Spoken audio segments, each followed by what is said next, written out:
Tere taas vaatama Nice Luxury proovisõitu. Tänavu räägime teile uuest Opel Combost, selle mahtuniversaalist, mis kannab nime Combo Life. Ta on 5-7 kohaline ja tal on 2 liigutava tagaistmega ja autos suudab tuvastada sobiva parkimiskoha ja annab teile elulise märguande, kui te peaksite otsa sõitma kellegile tagurdamisel täiesti tahtmatult muidugi.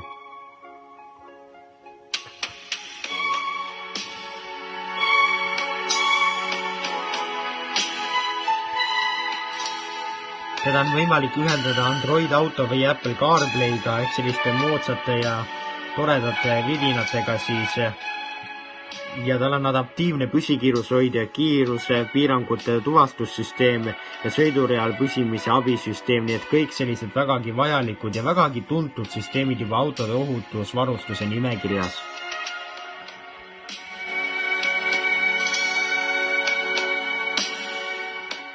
Tal on sujuv 5- või 6-käiguline manuaalkäigukast ja kui te tahate automaati, siis peate leppima koguni 8-käigulise automaatkäigukastiga.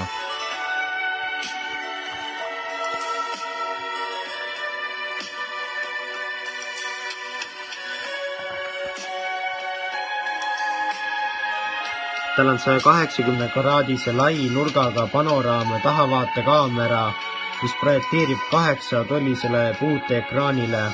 Tal on soojendusega esiistmed ja ka soojendusega rool, mis sobivad ju hästi meie Põhjamaade kliimasse. Ja juhtmevaba telefonilaadija on ka olemas, selle sisu näeb vägagi avar välja, nagu ta ongi teada tuntud sellistele väikestele kaubikud meenutavatele mahtuniversaalidele. Ja samuti pole seal toimunud ka mingit digitaalsuse võidukäiku ja isegi kellad on täiesti tavalised, sellised äratuntavad, toredad vanakooli omad. Selline tore auto näiteks eakamale inimesele.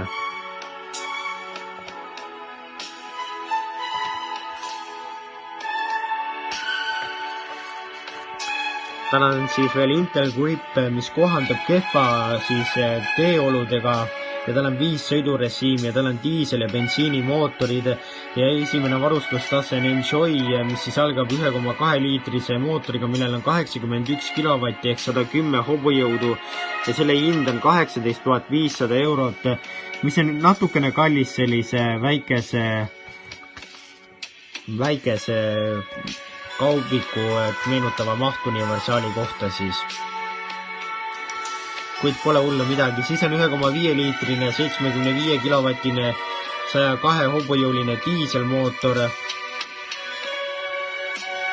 ja siis on tal olemas varustustase nimega Innovation, millel on 1,5 liitrine 96 kilovatine 130 hobujõuline 8-käigulise automaatkäigukastiga mootor ja sellel on 24 100 eurot hinda lausa, mis on üksnagi kopsakas summa juba sellise auto kohta. Nii et tõesti võiks olla natukene madalam. Kuni 2693 liitrit on Life versioonis seda pagasiruumi, kui muidugi istmed on alla klapitud ja standardversioonis 2162 liitrit ja kütusekulud jäävad tal 4,3 liitri kuni 7 liitri vahemikku ja eri mootoritel.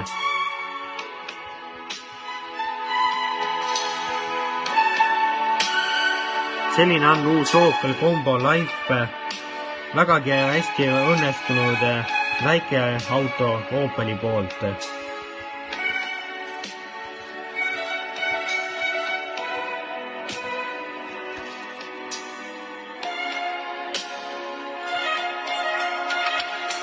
Minge ja vaadake see uus Opel Combo üle ja tehke proovisõitu. Meie kohtume teiega juba järgmisel nädalal.